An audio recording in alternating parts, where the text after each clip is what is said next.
This is an ABC News special report. Good afternoon to all of you. I'm Diane Sawyer here at ABC News headquarters in New York, and we do have the breaking news of a shooting at an elementary school in Newtown, Connecticut. And you heard that right. It is unthinkable. An elementary school 45 miles southwest of Hartford. We know at least 3 victims are in the hospital at this hour in very serious condition. We know there was at least 1 gunman now confirmed dead. The school is still on lockdown. SWAT teams have been on the scene. We have seen the images of the terrified children being whisked out of the school, led by their teachers, and taken to a fire station nearby. And just moments ago, I spoke to the mother of a 7-year-old boy. In that fire station, there were 2 kinds of parents: those who received the joyful news of relief and those who are still in doubt about their children. She got the good news that her 7-year-old son was all right. Here's what she had to say.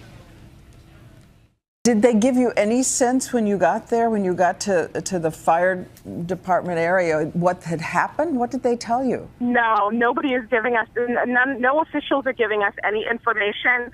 There's a parent I know who happened to be in the building at the time, and she's pretty broken up. She was in a meeting with the principal and some other people, and they heard shooting. They got up, they went out, and she had stayed in the conference room, and my understanding from her is the principal and other people got shot when they went out into the hallway, and she was the one who called 911. So you talked to the person who called 911? Yes, and she said that there was hundreds of shots, it sounded like. Hundreds of shots? That's what she said. And were there families there who don't know where their children are? Yes, there are still families here who do not know where their children are. And were they giving them any information at all? Are there still There's children? no information for those parents.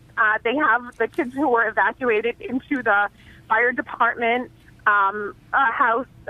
They asked, as they've been taking attendance, they've been checking kids out to their parents.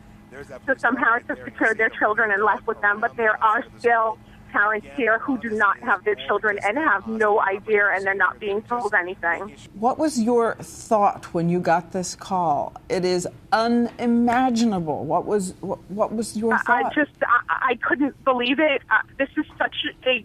We just moved here a year and a half ago from Providence, living in an urban area. We, thought we were coming to a much safer, secure place. Never would have thought anything like this would happen here. And it's a large town, but it's got a real small town family feel. And this is just unimaginable, and just very scared, worried about my son, worried about the other kids that I know here. And still just really in shock. What is it you're going to say to your son about this? Have you thought about that yet? I have not thought about that yet.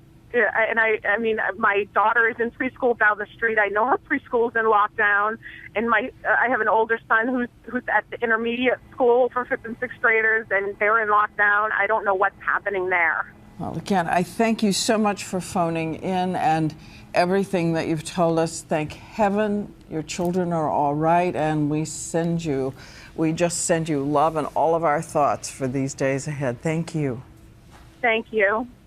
And again, we want to stress there's so much that's still unconfirmed. This is still a moving situation with breaking news. But let's check in with our Justice Department correspondent, Pierre Thomas. He has been talking to all of his sources there. Pierre, what are they saying?